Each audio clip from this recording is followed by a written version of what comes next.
All right, and hello everyone. Today on the Old Republic podcast, we are bringing you a very special edition of Inspire a Galaxy.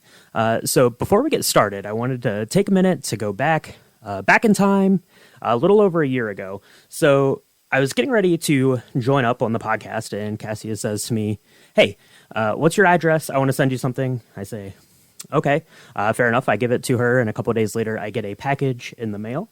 And in that package is a book. It's The Writer's Journey, Mythic Structure for Writers. And inside of the cover is a note that she gave to me. And it says, "Welcome aboard the podcast. I'm excited to have you join as co-host. The future looks bright." And it goes on to say, "I hope you enjoy this book. I loved reading it. I hope it will be a benefit to the podcast. All the best, Cassia." So I got this book, The Writer's Journey, by Christopher Vogler. And yeah, it's been an important part of getting the podcast going and the way we've kind of ran it over the past year. Since I've been on, it's been a very important part of Cassia's kind of life and, coming up as, an aspiring writer and teller of stories and all things writing and going on these journeys. So today we are very excited to have Chris Vogler with us, the author of The Writer's Journey. Chris, thank you so much for joining us. How are you doing today? I'm doing great. I'm really, really happy to be here. This sounds like just the crowd I was thinking about when I wrote the book.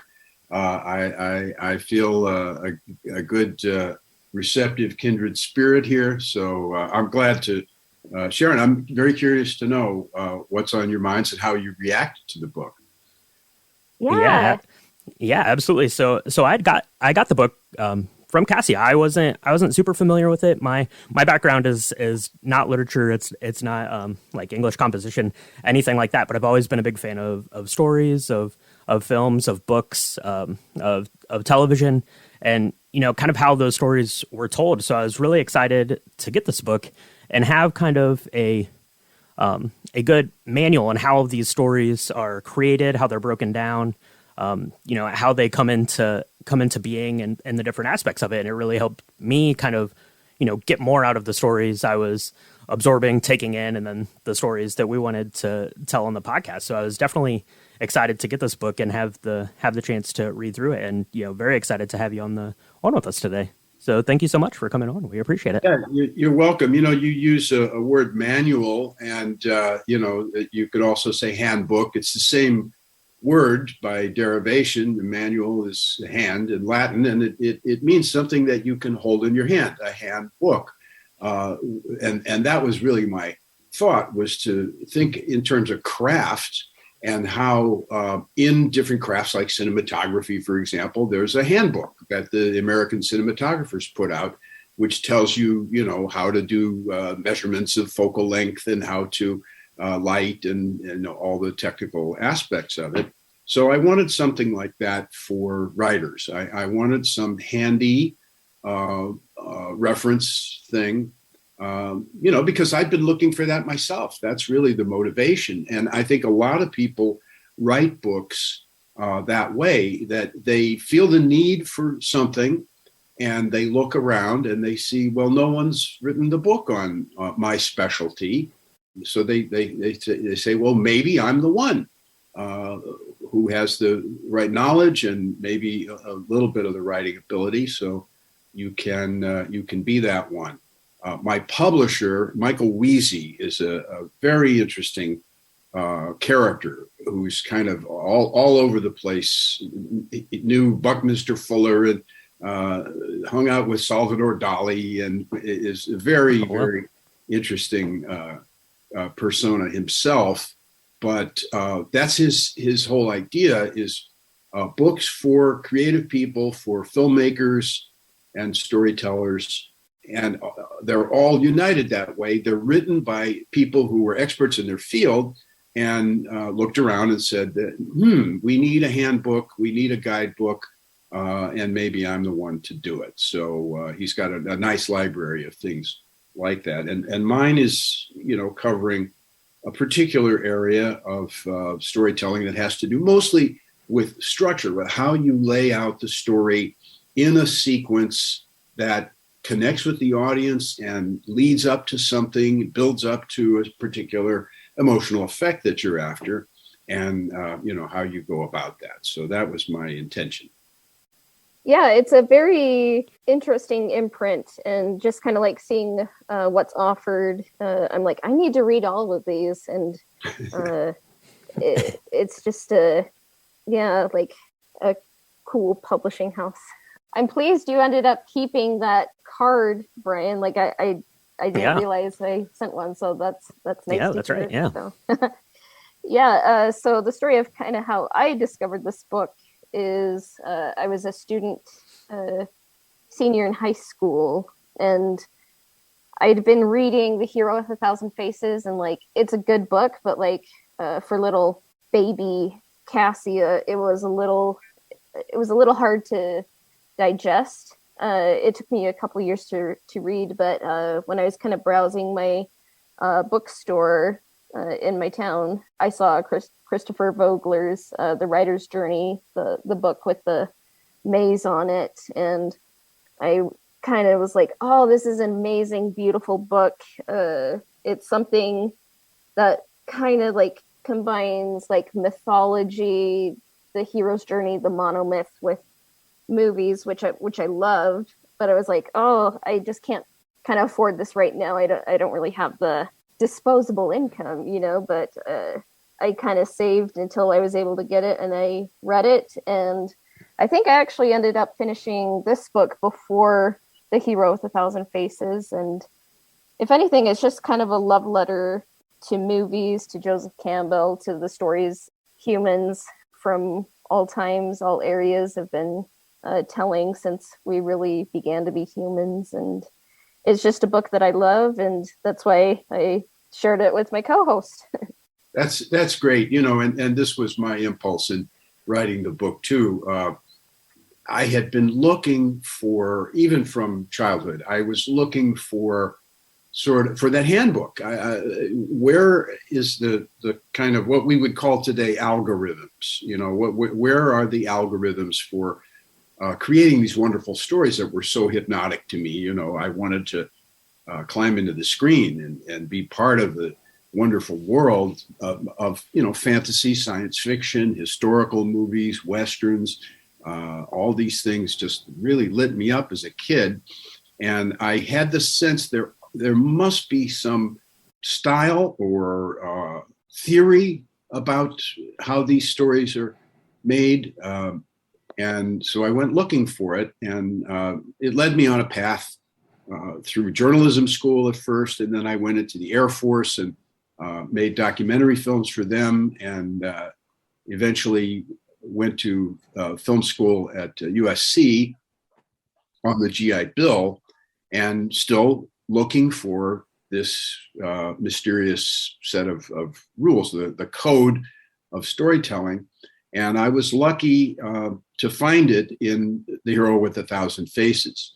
I saw a film, a very strange film called The Boy with Green Hair in a class.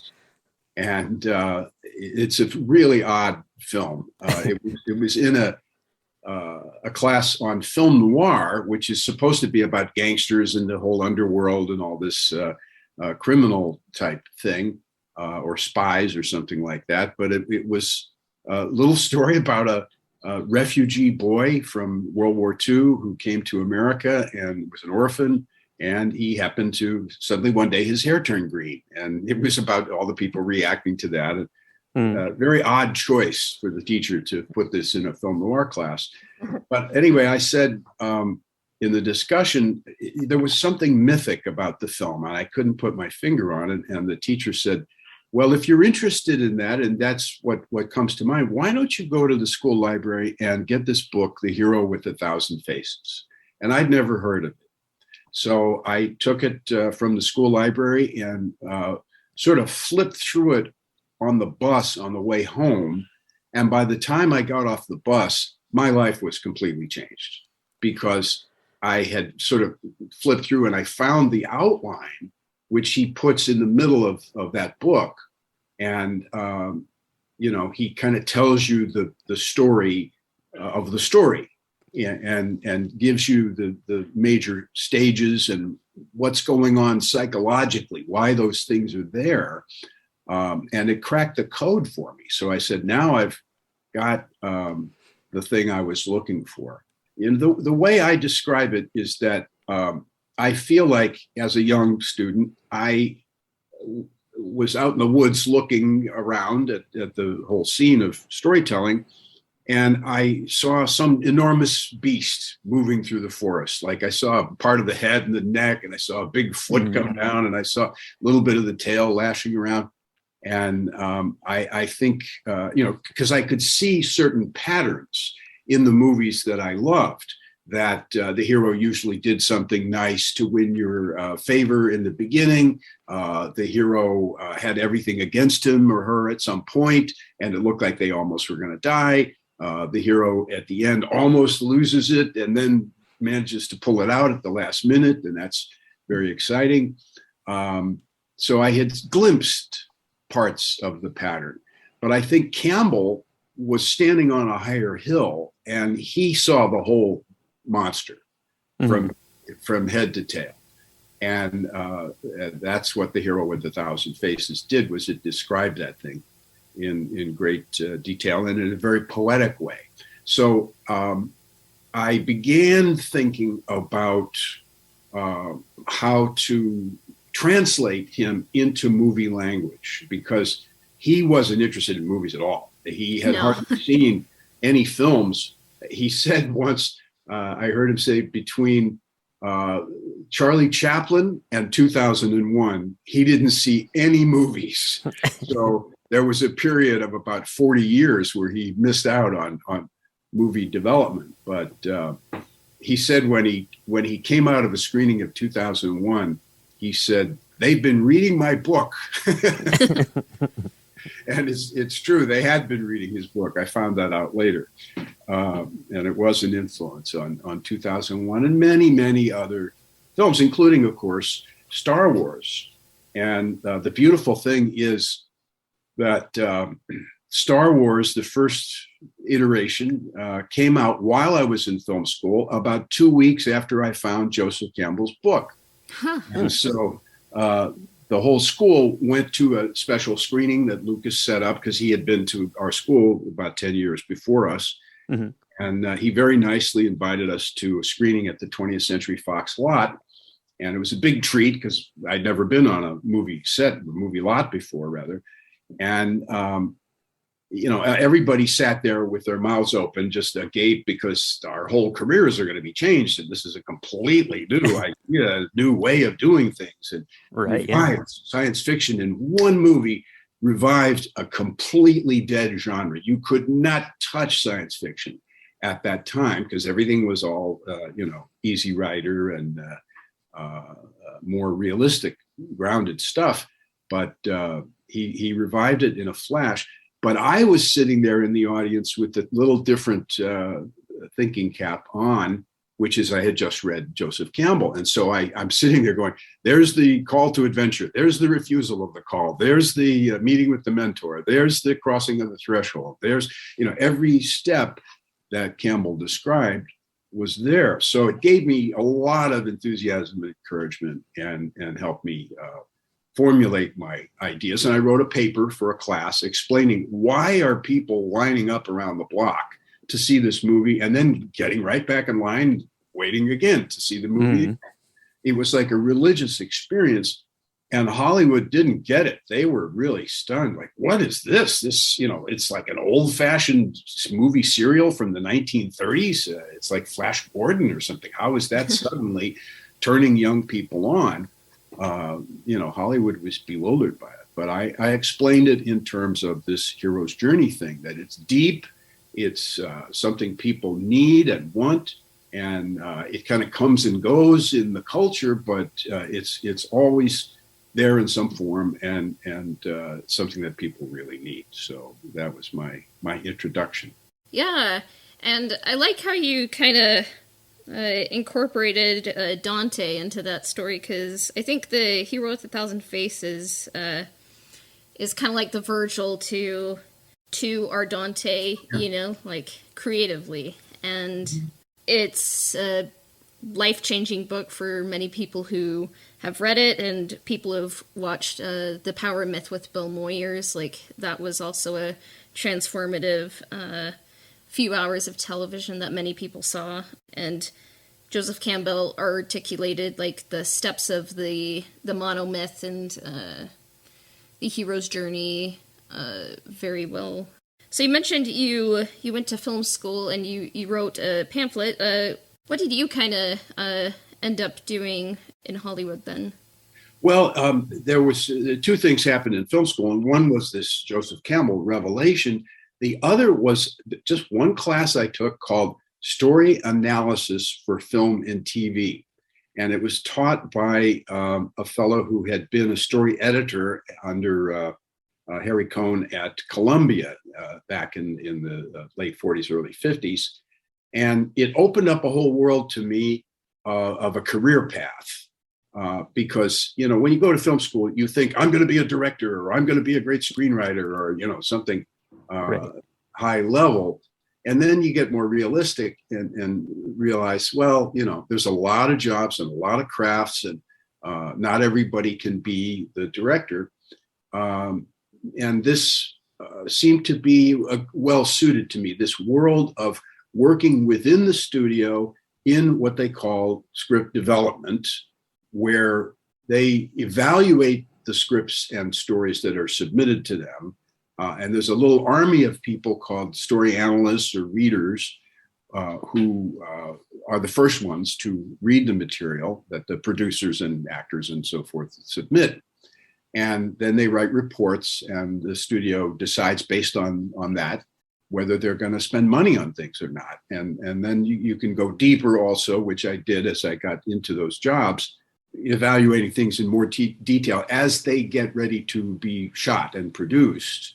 They have to do a lot of fine tuning on the scripts to make it as good as it can be. So there's a little army of people who do that, about 10 people at every major studio. And that did end up being the career path for me. That's how I got my first jobs. And it turned out to be something that I was good at analyzing stories and relating them to other things that already existed, to describe it to somebody. Okay, a script came in and it's a little bit like Harry Potter, and it's a little bit like Romancing the Stone, and it's a little bit like this. You know, you try to make comparisons so executives can understand what it is. And then you say it started out great. It's a great premise, but it kind of fell apart in the execution. Or the execution is fantastic, but they don't really have a good idea. Or the characters are flat, but it's a really good action piece. You know, you make your comments and then recommend, is this something the studio should pursue or not? And this turned out to be a good career path for me. And all the while I was applying and testing and evaluating the hero's journey ideas from Campbell, and eventually wrote a memo after some years. I've been working in the business for about 12 years and ended up at Disney. And while I was there, I rewrote my college term paper into a memo, because they used a lot of memos at Disney to communicate, the big ideas throughout the studio. And so I used that format and wrote this 7-page memo about how this idea from Campbell, the hero with 1,000 faces outline, could be useful for modern movies, for commercial movies. And that turned out to be a wildfire thing that just swept all over Hollywood very quickly. It became a viral sensation, and every studio made it required reading, and it soon became part of the thinking of Hollywood. And I knew I was onto something then.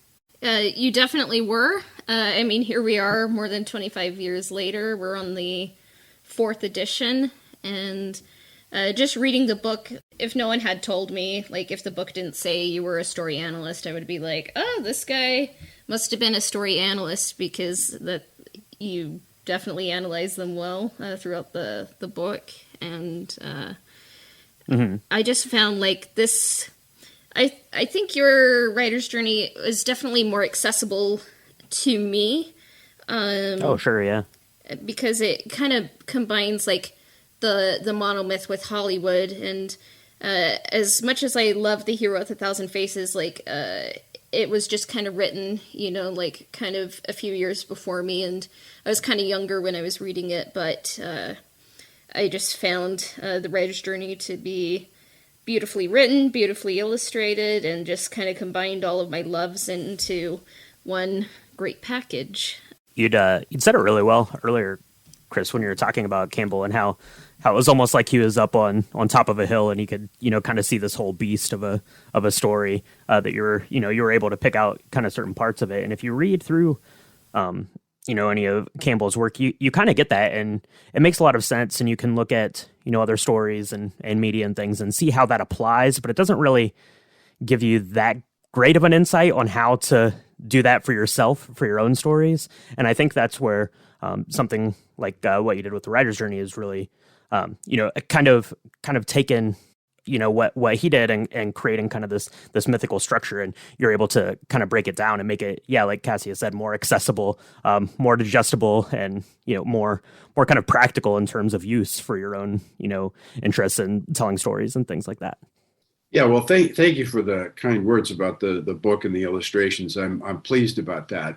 I commissioned some illustrations to enhance the book and make it almost like an object of meditation. Those illustrations are done by an artist friend of mine who really put a lot of thought and feeling into it.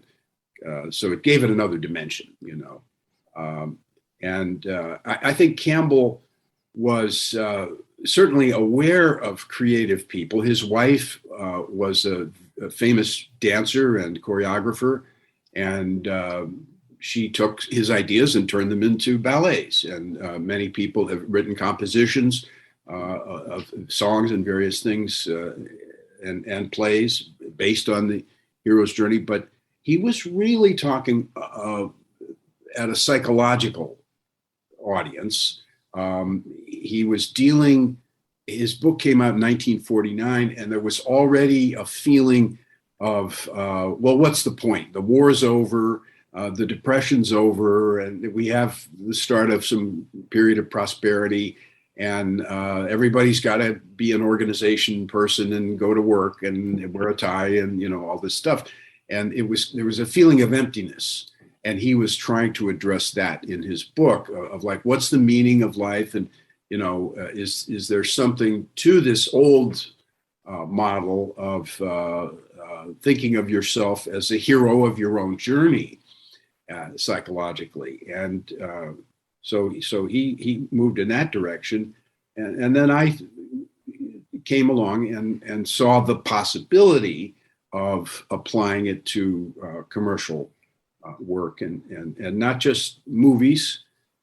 I was thrilled a few years ago when a young man from Italy approached me and said, I'm a composer. His name is Luigi Maiello. And Luigi wrote and said, I'm a composer for film and TV scores and computer games. And I was looking for something. I wanted to write a universal symphony like that would work for any movie.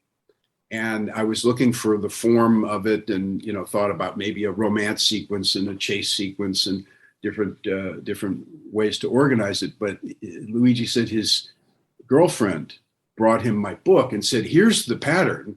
This is the universal pattern. And so he composed a symphonic poem in 12 movements, because I have 12 movements in my pattern.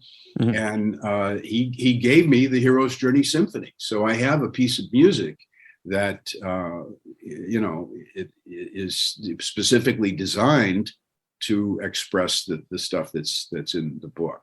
So I'm really pleased when it gets used, when it's applied to the arts somehow, not just in movies. That's a big thrill for me.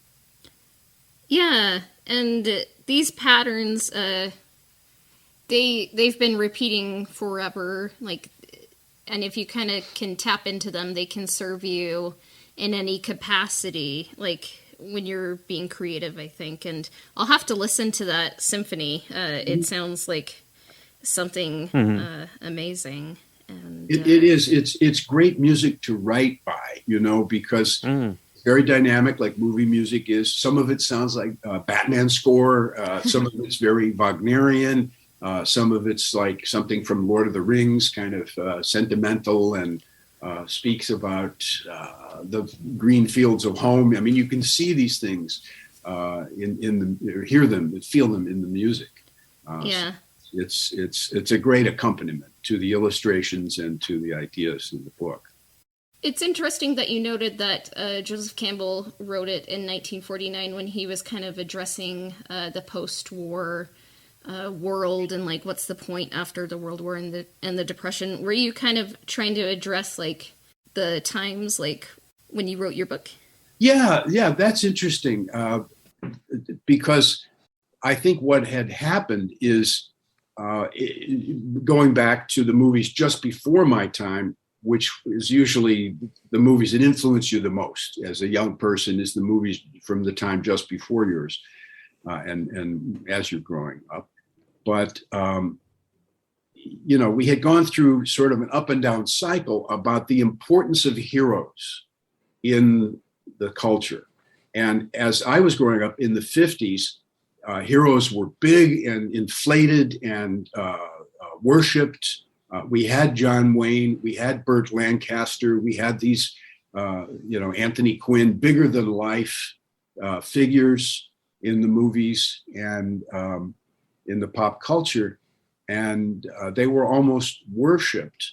But by the time I got to the Air Force and film school and so forth, the Vietnam War was raging, and heroes were mocked and not respected. John Wayne had been pushed off the pedestal, and he was now a ridiculous figure to my generation. So heroes were devalued and degraded. And I think George Lucas experienced this and said, well, why does it have to be this way? Why can't we go back to some innocence and celebrate this older way of enjoying the human story in this kind of inflated way? And I was on board with that because I missed the cowboy heroes. I missed the swashbuckling Errol Flynn heroes of my childhood. And I was ready for a renaissance of that. So my book was kind of an answer to the cynicism of my time. Everybody was very down on these old patterns and thought they were funny and quaint. And I thought, no, man, they've got some value. They still have work to do for us. We still need them. And they're perennial, and they can come back year after year and do their good work. And that's another thing. We talked about the movies and the music and the dance and these other expressions.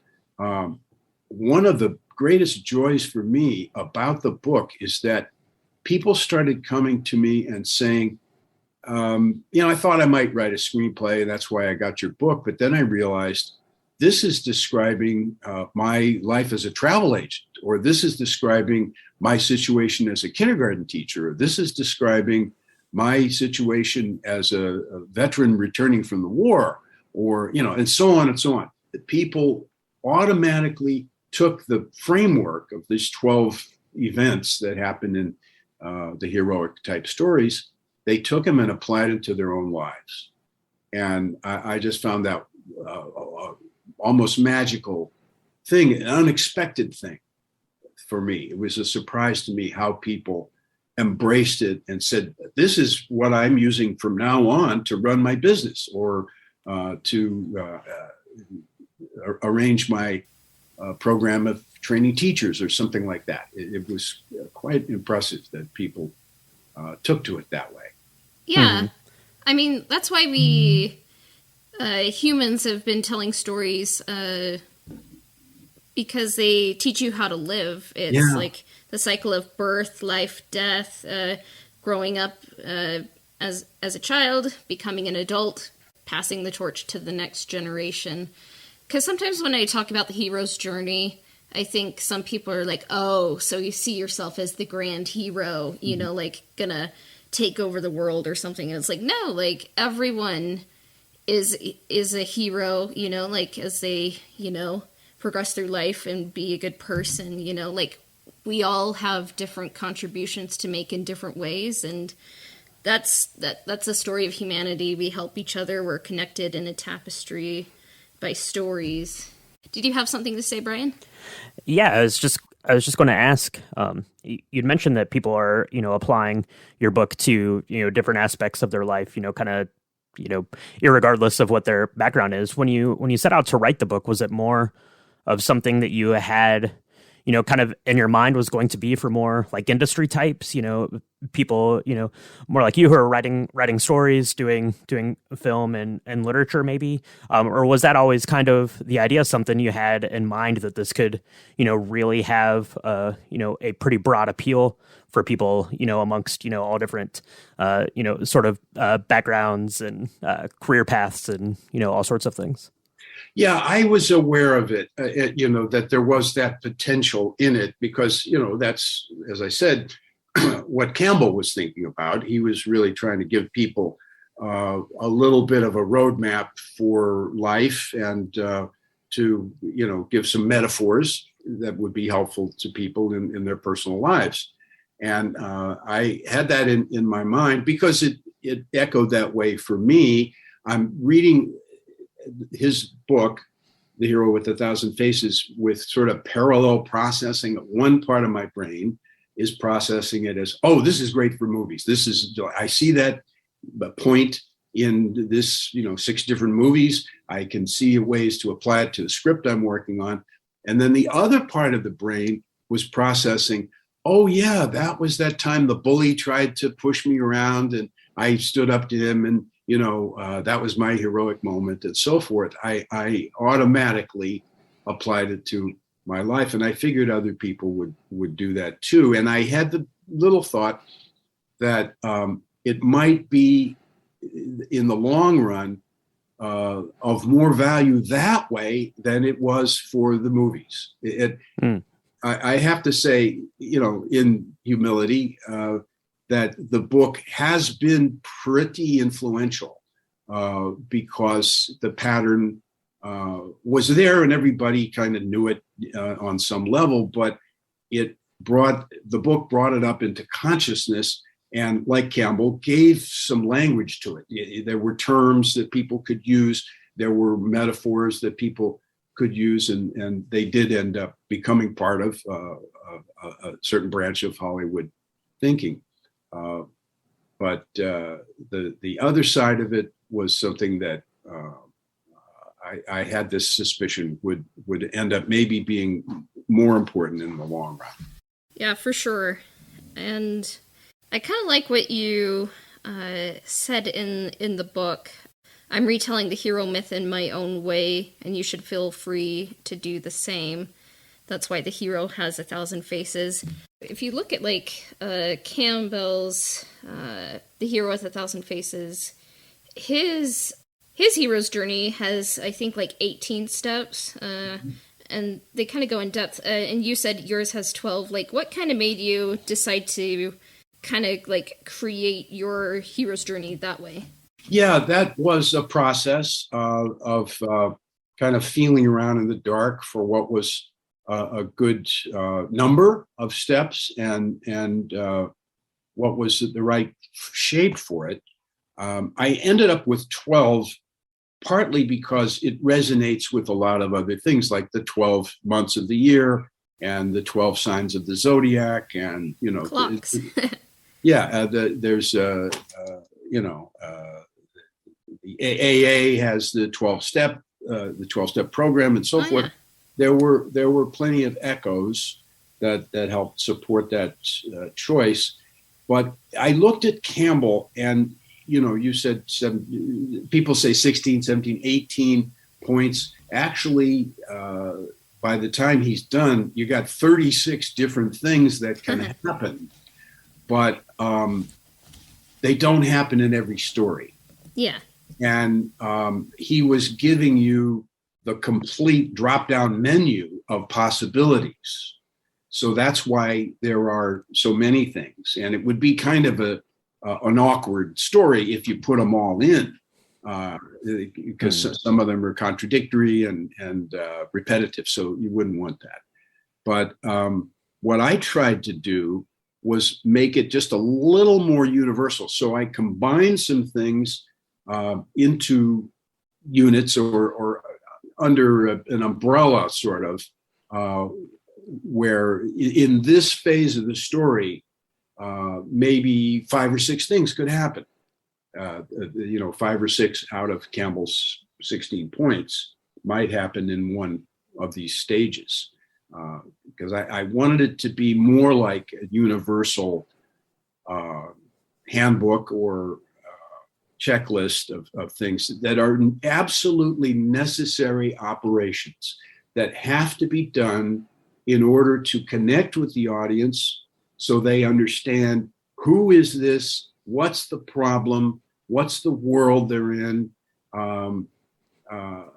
what are the opposition forces, what's getting in the hero's way, who does the hero have on his or her side helping, who's fighting against him or her, and it tried to make it a little bit more of a universal pattern. So I ended up with 12 things, and some of them were kind of loose, as descriptions.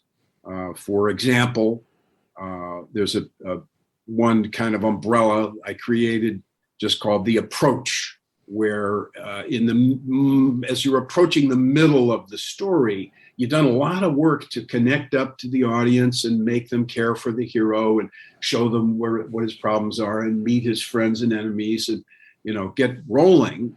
And then there's a period of time before you get to the middle of the story where there's usually some big fight or brush with death. But there's a period of time of preparation for that. And a lot of things can happen: romance, espionage, sabotage, practice, rehearsal, reconnaissance, all these different things can happen. So I tried to be thorough about it and exhaustive, and put within my kind of simple pattern, I tried to pack in all of this drop-down menu stuff that Campbell had mentioned as well. So it's kind of a compromise between his very, very deep, thorough approach and one that's a little bit, more handy and easy to use. So that's how I sort of squared the circle on that. Because the hero's journey, the monomyth, or the heroine's journey, they're more similar than not, I think. And you can, whether it's a song or a TV show, sometimes there can just be parts of it, and maybe only certain parts you see happen, maybe some other stuff happens off screen. But what I like is it's just more like of a flexible guideline. It's not meant to be a rigid framework. And if it is a rigid framework, I think you're kind of taking the wrong lesson from the monomyth hero's journey, because it's meant to just stories are meant to adapt and evolve towards the story that you're creating, and different things can be kind of more timeless. It's just you kind of respond to the time you're in, but as long as you're kind of still connected to the timeless, they're really kind of patterns that are instinctive, actually. Stories know the way, you know the way, Yeah. And yeah. Yeah, stories are not static. They're not. They're dynamic. They don't stay fixed and the same. Even if the text is the same, and even if you see the movie again, you're in a different place in your life. Yeah. You never see the same movie twice, even if it's, frame by frame exactly the same. You change. And so your perspective on it changes. And every person watching has got a unique place they stand that gives them a different view of things.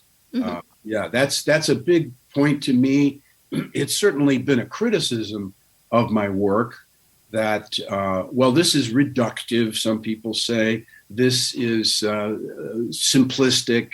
You're, also ignoring the taking the fun out of being a creative person and just kind of drawing from the raw material of my soul, and I am very firm about that.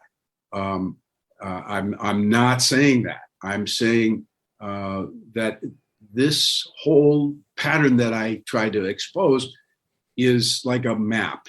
And when you are traveling someplace, you don't have the map pasted to the windshield all the time. You look at the map before you go to kind of roughly figure out where you're going. And then if you get lost, you look at the map again. It's not, the trip. The trip is not the map. So it is a mistake, actually, to follow it precisely. If you do that, you're going to get a boring movie that's predictable because everybody knows these patterns. So my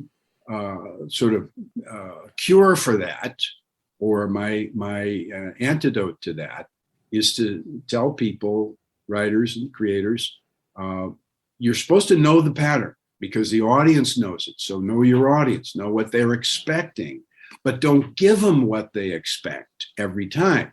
Do something different. Know the pattern, but break it somehow. That this is like a true artistic obligation. You are obliged every time you tell a story to surprise the audience somehow by doing something they didn't expect with that same pattern.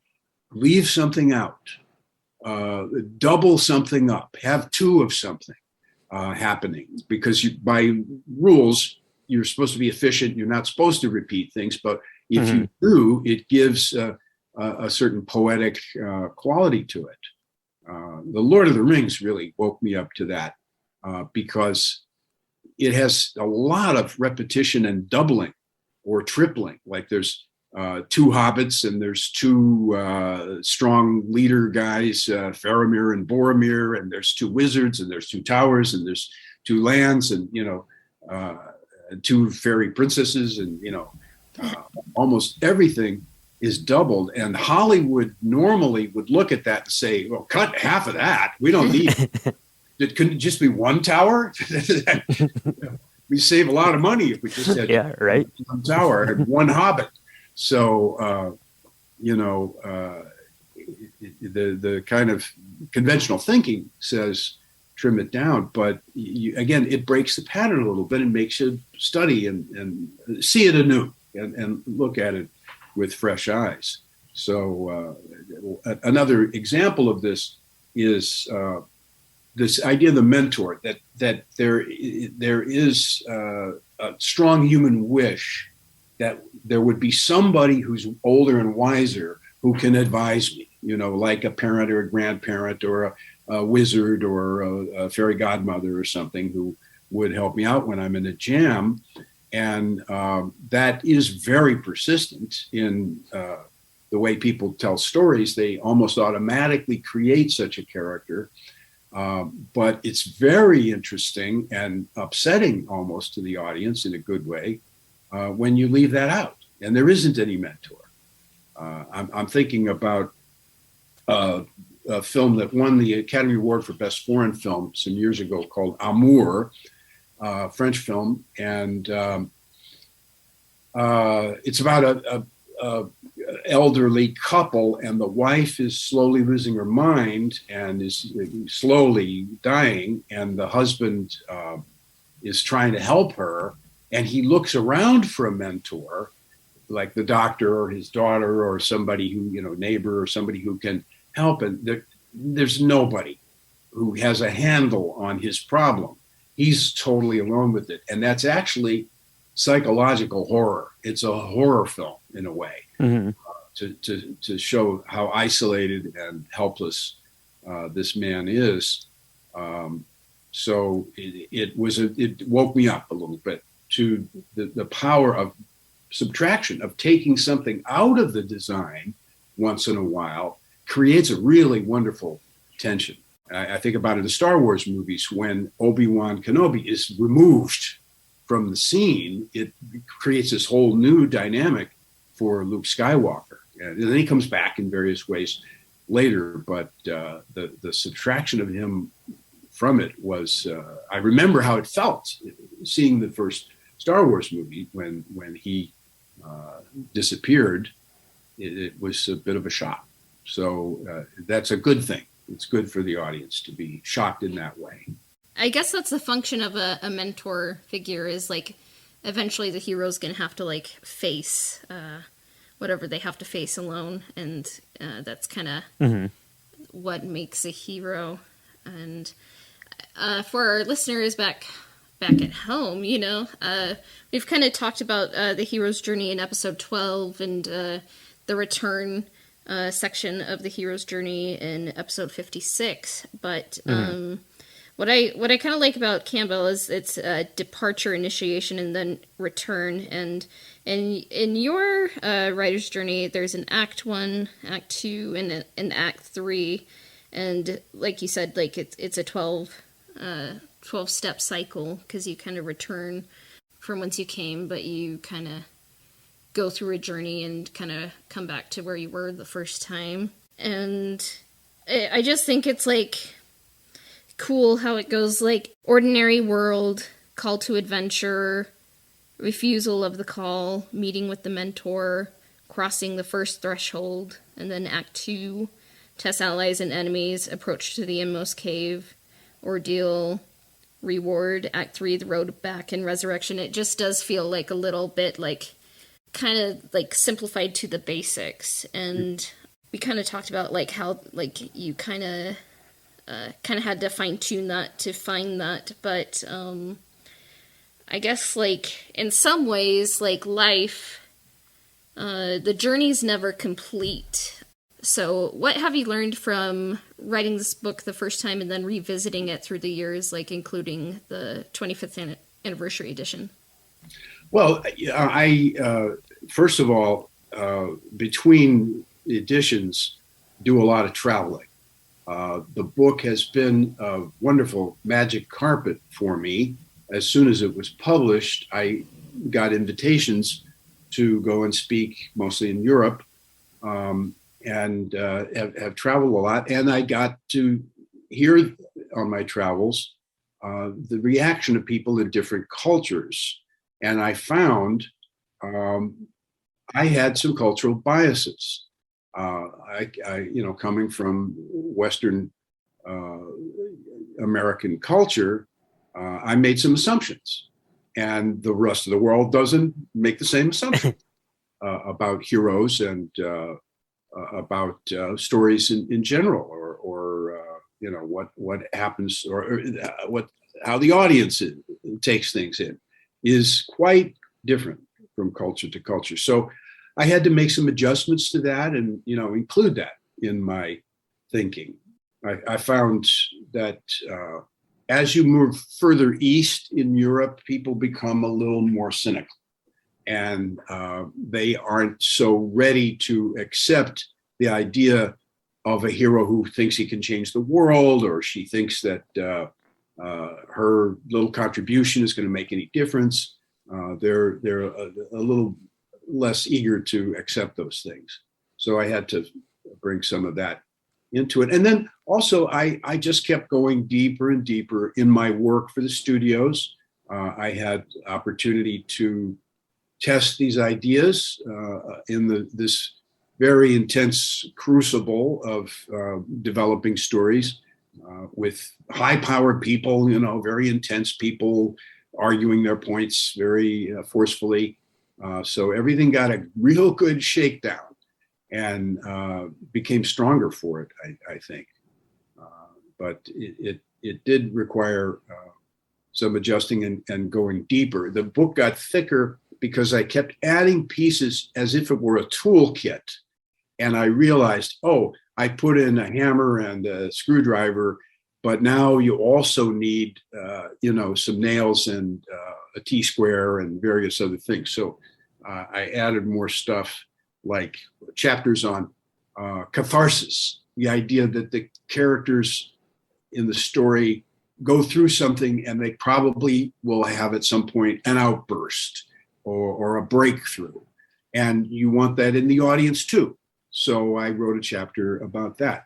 I looked at one chapter on polarity, the fact that, which I noticed in the very first weeks of reading scripts for the studio, every script was polarized, that between two forces, the men and the women in a romance, the old generation and the younger generation in a family drama, the good guys and the bad guys in a Western, everything was polarized. And so I wrote about polarity as a principle, that was necessary to create conflict. So I've tried to make it as comprehensive and complete and thorough as I possibly can. Yeah, and I would imagine that something like a document like this is probably always going to have to evolve a little bit, as kind of I would think as you go through the decades and kind of the emphasis on those different steps in a story kind of change, depending on where we're at societally and things like that. So there's always going to be kind of different iterations and different interpretations of the way these stories are being told. Well, yes. And now I'm confronting, in the present moment, a kind of unexpected development. The book was written with feature films in mind, of about 90 minutes to 2 hours. And it seemed to work pretty well for, say, Disney animation, which was about 80 to 90 minutes. It worked well for Marvel films that are coming in now, about 2 hours or more. They're getting longer. longer. But it worked pretty well for those size films. But now I'm confronted with this shift of entertainment away from 2 hour experiences and into this universe of long form or limited series where there's both more time for the artists to dig deeper in the stories and develop whole worlds and develop psychology much deeper, but also for the audience to enjoy it in a different way over a longer period of time. And that means I've got to think again about my structure, because it has to be stretched out. And I always thought of it as a diagram, in the back of my mind, and I actually have diagrams in the book like this, that it looks sort of like a suspension bridge that has two pylons at the end of the first act and at the end of the second act that kind of make a structure, like a suspension bridge. But with these longer form things, it's a much longer bridge. It's like one of these huge bridges that goes through the Florida Keys for 100 miles. And, there are a few long bridges like that in the world, and they have many pylons. They have lots of turning points, and they have long spans in between.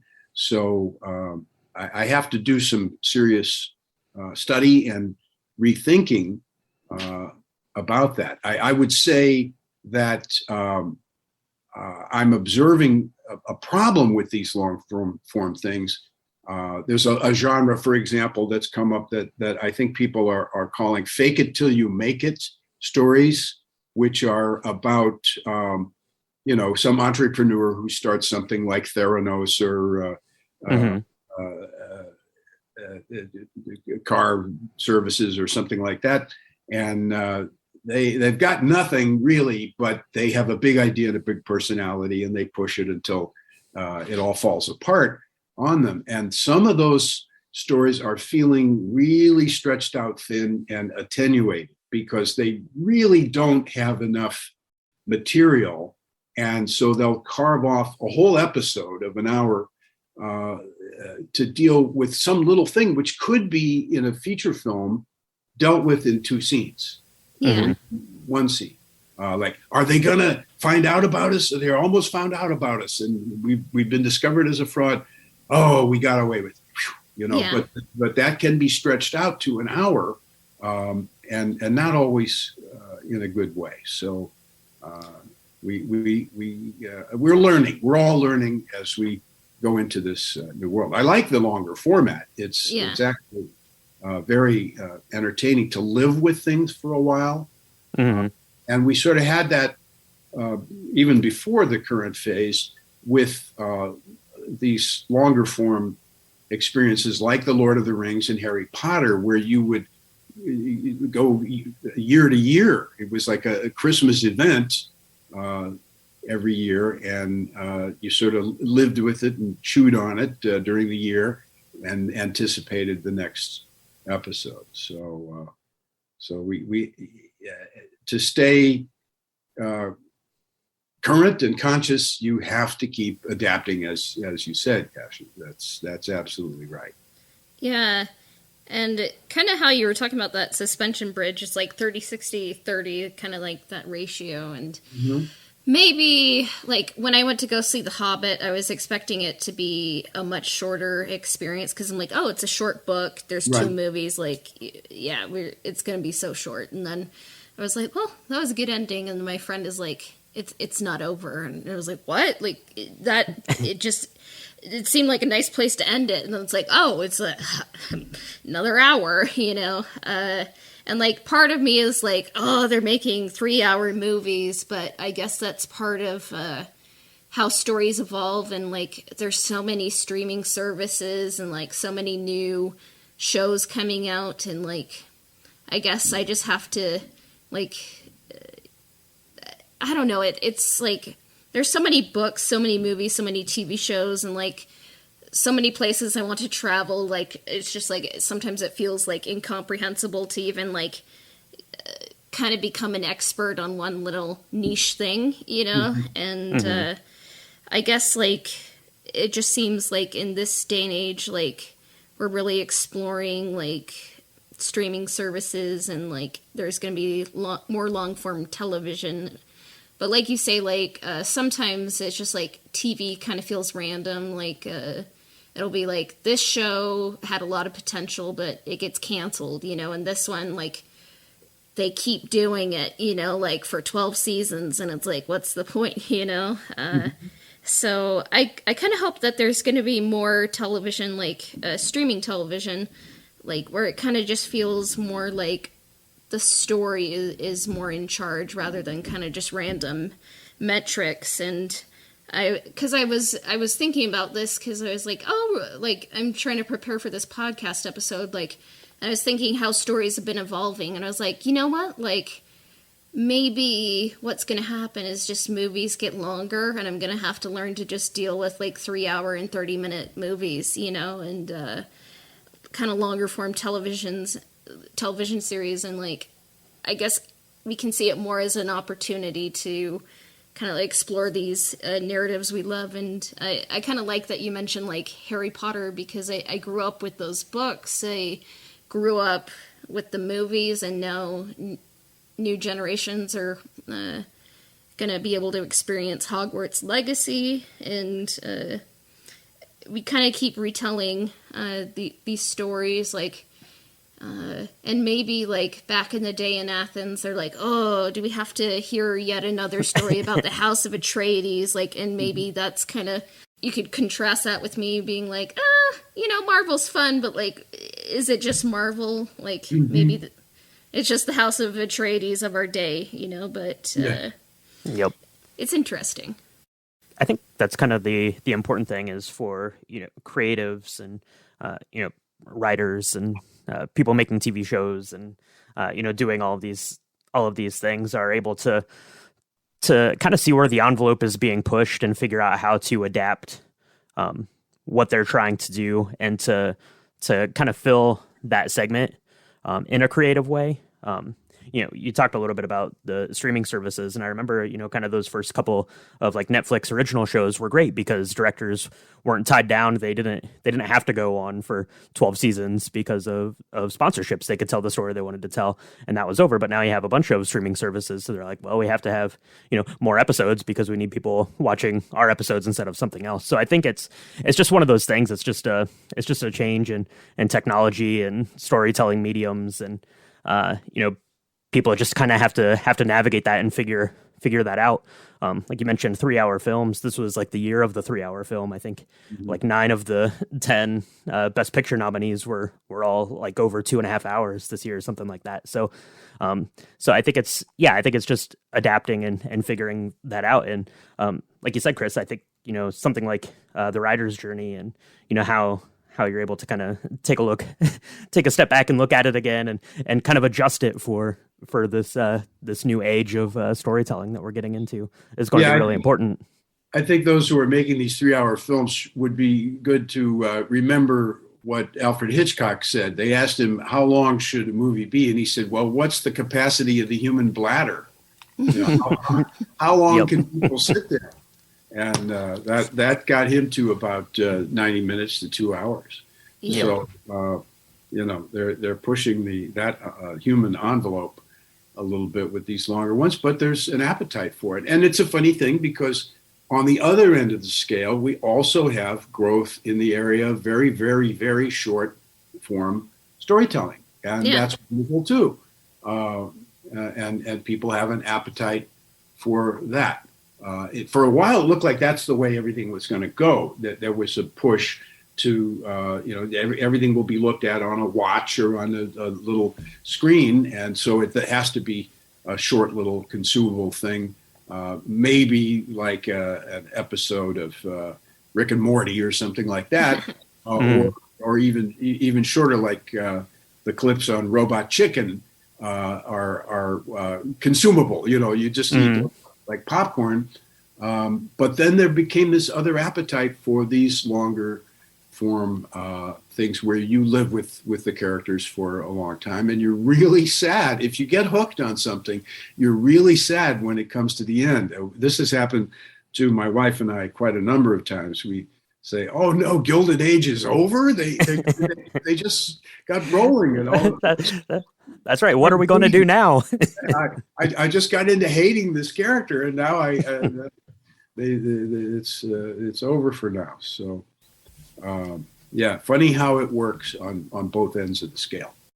Recently on our Patreon, I reviewed The Heroine's Journey by Maureen Murdoch, and and I also just finished yesterday The Heroine's Journey by Gail Carriger. And last year, my favorite book that I read last year, 2021, was The Heroine with 1,001 Faces by Maria Tatar. And it kind of just got me thinking, because we're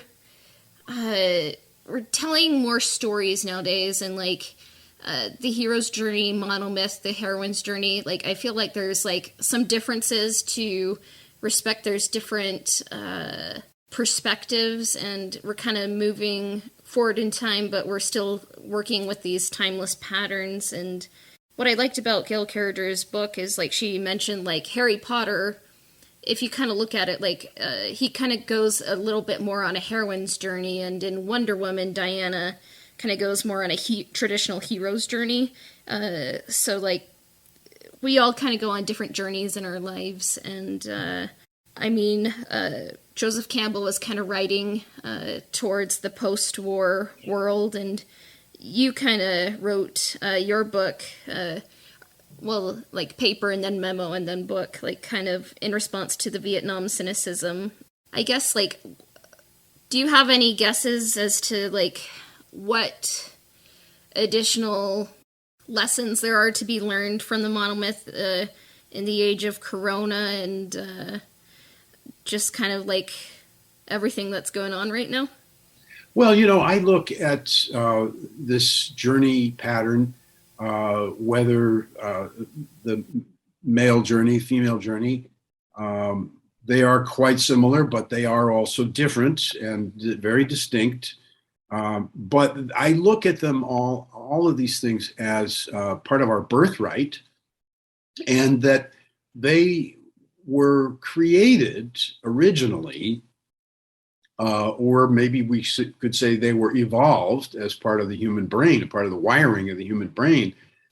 They were evolved exactly for times like this, when there is rapid change, when there's social and technological upheaval, when you have threats on the horizon of war or pestilence and famine and all these other possibilities.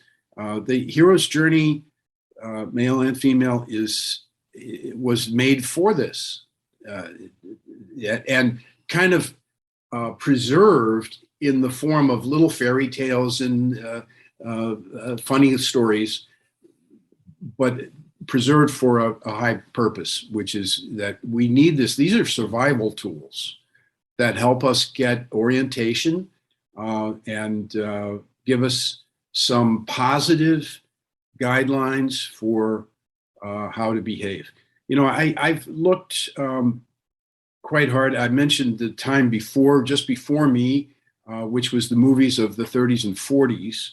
And I could see that as World War II approached, the movies began preparing the audience for it, especially American films made by the Warner Brothers in particular. Casablanca. Yeah, Casablanca, and that's actually after it's about 42, I think. Yeah. So we had gotten into the war by that time. But even before, in 39, Warner Brothers was making films that were preparing the audience for war in Europe. Like they made Robin Hood and the Seahawk with Errol Flynn. And in both of those films, there was a European force that was threatening England. And back in history, back in the time of the Spanish Armada, back in the time of Robin Hood. And these noble fighters played by Errol Flynn were resistance leaders, who were role models for people in countries in Europe and for young men in America, that this is how you've got to behave. In The Seahawk, one of my favorite films, there's a scene where these pirates are in the jungle and it's too hot and everybody's got fever and they've made mistakes and gotten undermined by the enemy and everything looks bad. And the hero, Errol Flynn, is sitting there just as despondent as the men, and he's all slumped over. And then you see him kind of pull himself up because he's remembered, I'm the leader and I have to take charge and I have to get the men's hopes up. And he stands up and he rallies everybody. And this is before the war, but I felt it was clearly trying to prepare people for that. So movies have this power that they kind of predict what's around the corner, and they prepare people mentally for that. So right now, I think we're seeing people are processing through zombie movies and through various genres the things that are around the corner. I think like X-Men and mutants of various kinds are preparing us for changes that are going to come in human beings that will become more technological, there'll be a more of a less borderline between humans and machines. That's sort of in the Star Wars universe as well. And Matrix, Yeah. All of this is kind of a thought process that's going on through these stories, where the audience is trying to adjust to coming change. So movies have their job to do. I mean, here's a quote from someone. Heroic stories also serve our collective mental health by reflecting society and its needs and desires. Do you recognize that quote? No, who's that? I'm kidding. It's from your book, so. Well, this is a problem that after a while I forget, and people are fresher on my book than I am, so they remember what I said. Yeah. What you're kind of saying about fairy tales kind of reminded me of another quote that I love. Someday you will be old enough to start reading fairy tales again, by C.S. Lewis. And I think, like, it's a lot wiser than I think, like, a lot of people give credit for. Like, and I love that you brought up the adventures of Robin Hood, because that's, like, sometimes Robin Hood is remade, and I'm like, the Errol Flynn and Olivia de Havilland. I think that's how you say her name. De Havilland. Yeah. Yeah. Like for me, it's just like the perfect Robin Hood movie, and like one of my favorite movies. And sometimes you can like say really deep things very simply, and like fairy tales, like I think like and mythology, folklore, and movies can prepare us or give us hope when they're really, like, sometimes it's hard to hope. And I think it's kind of human to like have hope when we have no hope, and like pressing forward when you have no hope is actually, hope. I guess, like, what do you think the importance of stories is? Like, why do we tell stories? Well, it's to know ourselves. That's something I'm working on right now. I'm writing an essay about character, as always, through a lens of mythology. And I'm looking at the origins of the word, which is a Greek word, and looking at how the Greeks studied character to know themselves. They made up stories about gods and goddesses and heroes who represented character qualities like excellence and honor and courage and competition. All these things were personified. They turned them into characters in stories in order to know themselves better. These things became, just like movies do for us, these things became mirrors.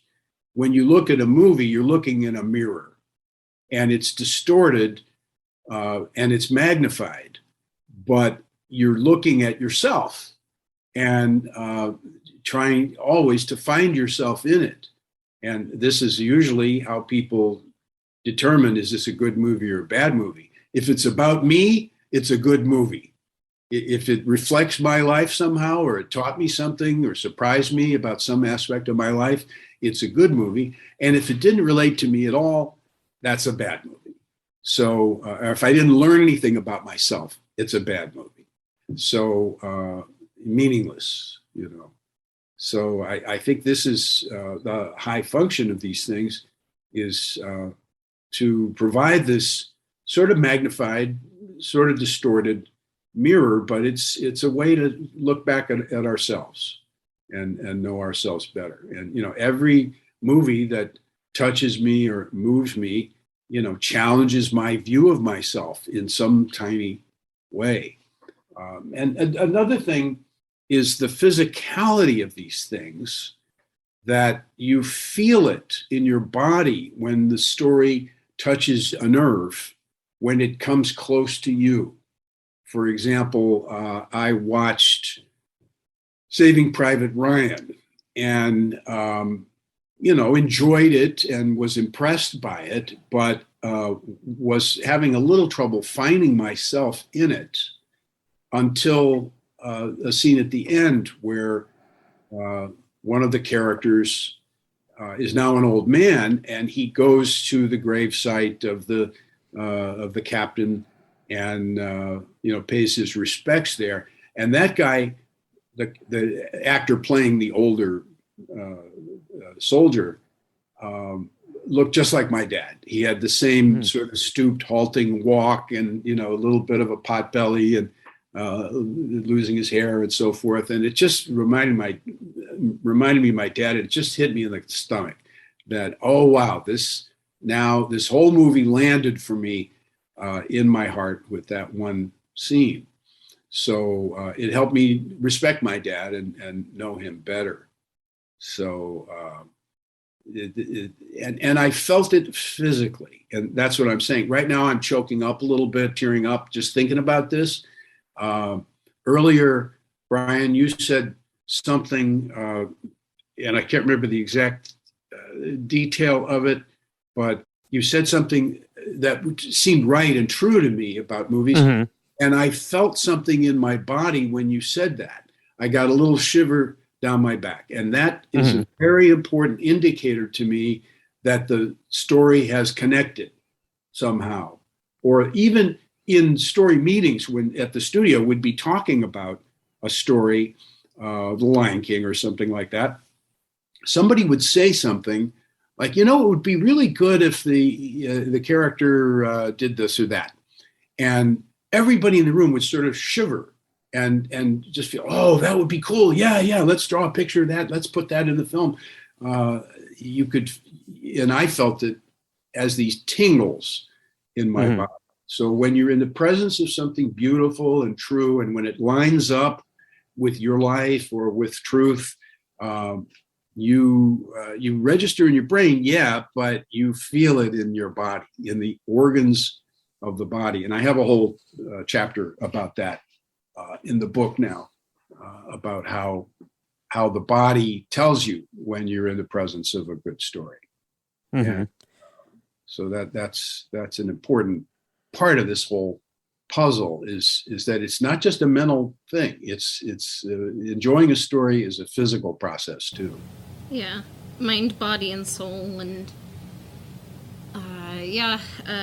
I believe in stories, like, and humanity, and like what kind of unites us. Like, stories, of course, can be used to divide people, but I think they're stronger when they unite people, and they help me believe and connect with, like, humanity as a whole, like, all over the world through all times. And I like what you said, like, stories are our birthright. And I wrote down, like, just so many things. Like, I just love stories so much, and probably I lack the ability, to really tell the stories I want to tell. But even if it's just me, like, telling, like, a couple of people, like, I love stories, and it's been I've just been learning so much. I probably have talked too much, but I've been just trying to listen, and I learned so many things. But just, like, I believe in stories, and just, like, times have been changing so much. It kind of just seems like as I've been growing up, there's just been so many, like, tumultuous changes, like personally, and on a societal level, and on a global level. And I think, like, whether they're to prepare us or to give us hope, like, stories do serve that purpose. And, like, of course, like, I have my cultural biases too. I'm still learning, but we keep going on the journey, and for me, I think that's beautiful. Yeah, me too. It is beautiful. It's a beautiful thing that we have them at all, that it's part of our humanity, and that it is something that we evolved, and I think I'll sort of finish with that it is part of your birthright and your way of knowing yourself and possessing the world you live in, and understanding your place in that. Movies have that, stories have that ability. Yeah. And thank you so much for coming onto our podcast. We both learned so much. Yeah, absolutely. Yeah. And where can our listeners keep up with what you're doing? Well, I don't have a huge presence online, except I have a WordPress blog.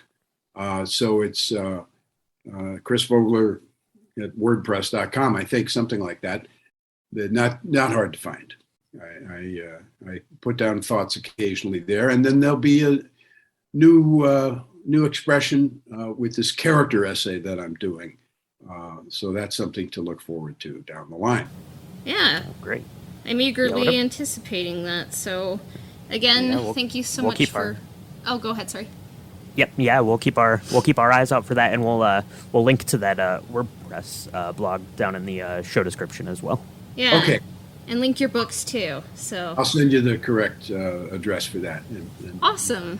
Post it. All right. That's great. Yeah. Thank you. Thank you very much for the opportunity to talk about these things that I love and are so exciting and I think really useful for people.